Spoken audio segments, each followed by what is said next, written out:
si est-il avec une émotion certaine, et une pointe de stress, que Victoria Bedos est venue présenter son premier film en tant que réalisatrice, lors de la 26e édition du Festival international du film de comédie de l'Alpe d'Huez.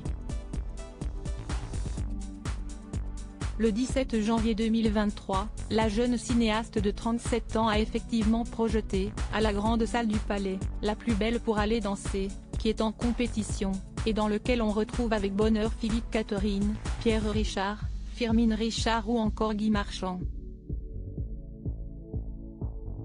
Ça a été un gros trauma. La projection s'est terminée avec un tonnerre d'applaudissements et un fond sonore signé Sylvie Vartan.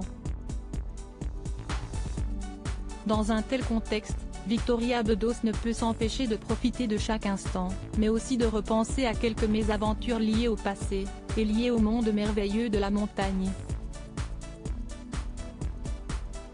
Je n'étais pas une très grande skieuse quand j'étais petite, explique-t-elle à Pure People. J'étais arrivée en retard et mes parents m'avaient déposée à l'école de ski et on m'avait mis dans un groupe plus fort que moi, ce qui n'était pas très difficile. Et en fait j'avais perdu mon groupe et la neige a commencé à tomber. J'ai perdu totalement tout point de repère. Et je me suis dit que j'allais mourir.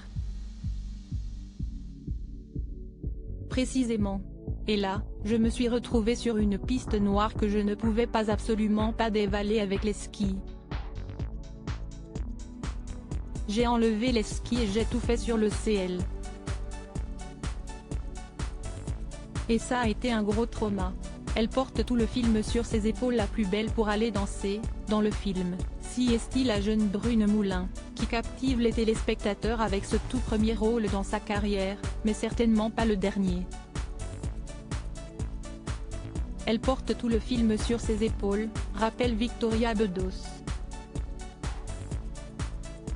Pour découvrir cette comédie rafraîchissante, qui joue avec les genres, les âges et les méandres de l'adolescence, rendez-vous au cinéma, en salle obscure, dès le 19 avril 2023.